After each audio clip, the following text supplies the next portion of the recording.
तो इस वीडियो में हम जो बात करने वाले हैं ना, बहुत लॉजिकल वे में बात करने वाले हैं।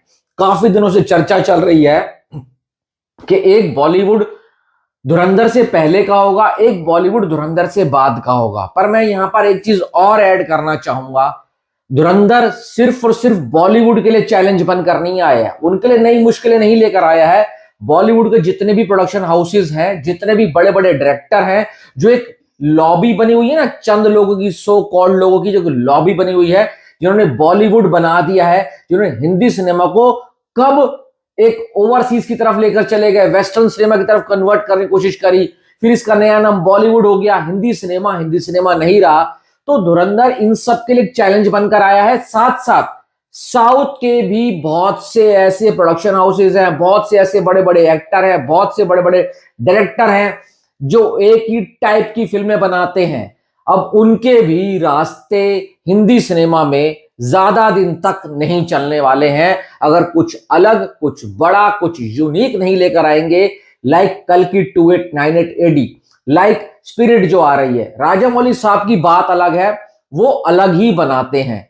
पर यहां पर कुछ और ऐसे डायरेक्टर हैं, कुछ और ऐसे एक्टर हैं साउथ में खासकर, जो एक पैटर्न फॉलो करते हैं। देखो, बाहुबली आई, बाहुबली के बाद क्या हुआ? सारी फिल्मों को बाहुबली बनना था, कुछ चली नहीं चली। राजामौली साहब ने रास्ते खोले थे बहुत बड़े। आज वो रास्ता, आज वो जो जगह है, वो पाथ है, स्क्वीज होता जा रहा है, स्क्वीज होता जा रहा है, स्क्वीज होता जा रहा है। अब वो इतना रह गया है। कन्नड़ा सिनेमा ने KGF चैप्टर 2 बनाई, KGF बनाई, वहां के सारे डायरेक्टर को, सारे प्रोड्यूसर को KGF ही बनानी है, काला काला फ्रेम लगाना है और कुछ नहीं करना। बट डार्क सिनेमा बना दो भाई साहब, एंटी हीरो वाली फिल्में बना दो तो सब लोग समझते हैं चल जाएगी। अब वो दिन नहीं रहे। आपको मैं बताता हूं, देखो, कुछ लोग बोलेंगे जब धुरंधर ही बॉलीवुड की है तो बॉलीवुड को लिए क्यों सीखना पड़ेगा, क्यों बॉलीवुड के लिए रास्ते बंद हो रहे हैं। मैं आपको बताऊं, आदित्य धर का इंटरव्यू सुन लेना। 10 साल बंदे ने स्ट्रगल किया है, एक एक स्टोरी लेकर प्रोड्यूसर के घर पर गया, डायरेक्टर के घर पर गया, बड़े बड़े भाई साहब प्रोडक्शन हाउसेस से मिला, बड़े बड़े एक्टरों से मिला, किसी ने उसकी स्टोरी के ऊपर काम नहीं करा। और बाद में वही स्टोरी चुरा करके 100 करोड़ रुपए कमाकर चली गई है, उसके मुंह की खुद की जुबानी है। उन्होंने बहुत मुश्किल से उरी द सर्जिकल स्ट्राइक बनाई, उसके 6 साल बाद उन्होंने धुरंधर बनाई है। इस बीच भी उनको कोई प्रोड्यूसर नहीं मिल रहा था और उन्होंने सोचा कि भाई जब तक हम अपना प्रोडक्शन हाउस नहीं ओपन करेंगे तो इतनी बोल्ड, इतनी जबरदस्त, इतनी गहराई वाली स्टोरी हम बता ही नहीं सकते हैं, क्योंकि कोई ऐसा और प्रोडक्शन हाउस नहीं था जो धुरंधर को प्रोड्यूस करता। तभी तो इन्होंने जियो को लेकर आए। पर मेन पैसा इन दोनों भाइयों का लगा हुआ है, लोकेश धर एंड आदित्य धर का। भाई, एक डायरेक्टर पहली फिल्म ब्लॉकबस्टर देता है, ऑल टाइम ब्लॉकबस्टर देता है, उसको दूसरी फिल्म लाने में 6 साल क्यों लगे? यही उसका रीजन है। वो रिसर्च कर रहे थे, स्टोरी लिख रहे थे। अश्वत्थामा के लिए उनको कोई बैकिंग नहीं मिल रही थी, अश्वत्थामा के लिए कोई प्रोडक्शन हाउस आगे नहीं आ रहा था। तो इस बंदे ने बहुत स्ट्रगल किया और उसका स्ट्रगल का जो उसने झेला है, उसका नतीजा आज है धुरंधर 1, धुरंधर 2, धुरंधर दी रिवेंज बॉक्स ऑफिस को चीर रही है। अब साउथ से बहुत बड़ी बड़ी फिल्में आनी है, अगले साल तो भाई भरमार है, इस साल भी कुछ फिल्में आनी है। पर जब तक वो कुछ अलग, कुछ बढ़िया नहीं लेकर आएंगे, क्योंकि साउथ वाले कुछ ज्यादा ही एक पैटर्न को फॉलो करते हैं, खासकर कि तेलुगु सिनेमा और कन्नड़ा सिनेमा ऐसे करते हैं। अगर कोई हटकर चलता है साउथ में तो मलयालम एंड तमिल वाले वैसे ही हिंदी मार्केट से कोई मतलब नहीं रखते हैं। तमिल वाले कुछ लेकर आते हैं, बढ़िया होता है, वो हिंदी में डब नहीं करते हैं, बाद में अगर करते हैं फिल्म अच्छी होती तो वो चल जाती है और उनको फर्क नहीं पड़ता कि वो अपनी फिल्म को हिंदी में रिलीज करेंगे नहीं करेंगे। पर जेलर 2 के बाद जो है ना, तमिल सिनेमा की भी सूरत बदलने वाली है, क्योंकि वो हिंदी मार्केट को टारगेट कर रहे हैं। उनके पास हिंदी मार्केट का सबसे बड़ा सुपरस्टार है।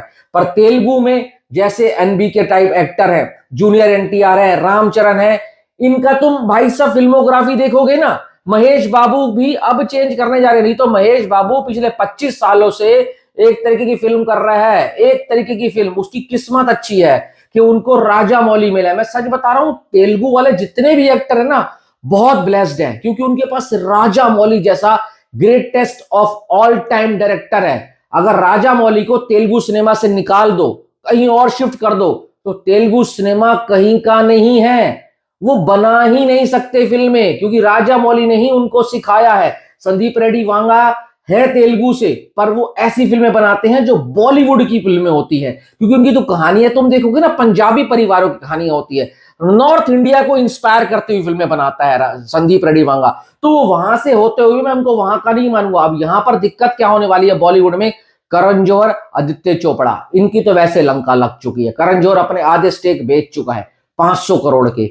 आदित्य चोपड़ा बेचारे का जो मेन चीज थी ना, मेन चीज भाई, अपना स्पाई यूनिवर्स, वो बर्बाद हो गया है। अल्फा आनी है 10 जुलाई को, आपको पता लग जाएगा उसको क्या हाल होना होगा। सीधा सीधा कंपैरिजन होगा धुरंधर से। अगर उसके अंदर अभी भाई साहब पाकिस्तान प्रेम दिखाया गया तो फिल्म ऐसी फिल्म बनेगी जो बॉयकॉट झेलेगी। अब रोहित शेट्टी की अगर हम बात करें, जो बहुत बड़े मास डायरेक्टर हैं, पर वो भी कर क्या रहे हैं भाई साहब, गोलमाल 5 का इन्होंने अनाउंसमेंट कर दिया। गोलमाल 1, गोलमाल 2, गोलमाल 3, गोलमाल 4, गोलमाल 5, ऑडियंस को चूतिया बनाने की स्कीम है और कुछ नहीं है। गोलमाल साला पुलिस वाला यूनिवर्स लेकर आए, अपना सिंघम 1, सिंघम 2, सिंघम 3, कहानी में कुछ भी नयापन नहीं है, कुछ भी नयापन नहीं, वही चीजें कर रहे हैं, मेहनत करना भूल गए हैं। अगर कुछ अलग बनाने जाते हैं तो भाई साहब सर्कस जैसी फिल्म लेकर आ जाते हैं और इनकी भाई साहब बंटाधार हो जाता है। और अगर हम डायरेक्टर की बात करें तो एक संजय लीला भंसाली साहब हैं, वो भी अगर वॉर वाली फिल्म बनाते हैं उसमें कहीं ना कहीं अपना प्रोपेगेंडा डाल देते हैं। अब लव एंड वॉर आ रही है, उससे बहुत उम्मीदें हैं, नहीं तो बॉलीवुड में इस वक्त डायरेक्टर्स की बहुत कमी है। हाँ, एक डायरेक्टर ऐसा अभी भी है जो बॉलीवुड को जिंदा किए हुए है, जिसका नाम है सिद्धार्थ आनंद। उनके ऊपर भी बहुत निगाहें होंगी कि वो किंग में शाहरुख खान को और कंप्लीट स्टार कास्ट को किस तरीके से प्रेजेंट करते हैं। कहीं वो भी अगर रिपीट मोड में चले गए उन अपनी पुरानी पिक्चरों की तरह, क्योंकि उनके भी फ्रेम्स सेम सेम कई बार होते हैं, तो उनको भी बैकलैश का सामना करना पड़ सकता है। तभी मैंने बोला है कि धुरंधर के बाद सारी इंडस्ट्री के लिए बहुत बड़ी मुसीबत होने वाली है। अब टॉक्सिक आ रही है, टॉक्सिक भी वही साउथ का पैटर्न तो फॉलो कर रही है, जैसे कि साउथ की फिल्में होती हैं, डार्क सिनेमा, एंटी हीरो, वही मारधाड़, वही स्लो मोशन वॉक। सबसे बड़ी बात, ये स्लो मोशन जो है ना, साउथ वालों को अपनी पिक्चर से निकालना होगा। साला 2.5 घंटे की पिक्चर स्लो मोशन के चक्कर में 3 घंटे की बन जाती है। 20 बार तो हीरो स्लो मोशन में चलकर आ रहा होता है जहां कोई जरूरत नहीं होती। ऑरा फार्मिंग इन्होंने करनी है, हर पिक्चर के अंदर ऑरा फार्मिंग चलती रहती है।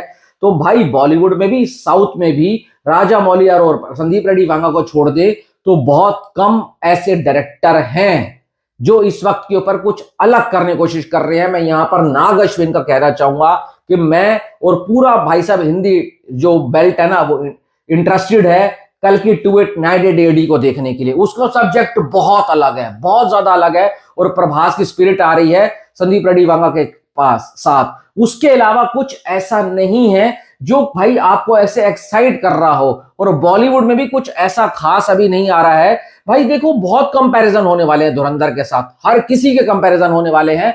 और कहते हैं ना कि भाई पब्लिक थिएटर से नहीं निकल, घर से नहीं निकलती है, थिएटर नहीं जाती है, इतनी महंगी महंगी टिकटें नहीं खरीदती है। तो धुरंधर ने इन सब चीजों के ऊपर पानी फेर दिया है, सबको नकार दिया है। 3-3 हजार, 2200, 2600, 570 रुपए की टिकट तो मैं खरीद कर गया हूं, एक 570, एक 464 की। भाई साहब इतनी महंगी टिकट मैंने आज तक नहीं ली थी। तो मैं कहूंगा कि भाई अगर आप अच्छी पिक्चर बनाते हो तो आप में दम है ना अगर बनाने का, तो बनाओ। पब्लिक जितना बोलोगे उतना पैसा खर्च करेगी और थिएटर आएगी। रिकॉर्ड तोड़ इसका फुटफॉल जाने वाला है, रिकॉर्ड तोड़ कलेक्शन करने वाली है, और इसके बाद सारी फिल्मों को ओपन चैलेंज करके जाएगी कि आओ और भाई साहब मुझे हरा कर जाओ। अपनी राय कमेंट बॉक्स में देना। Thanks for watching.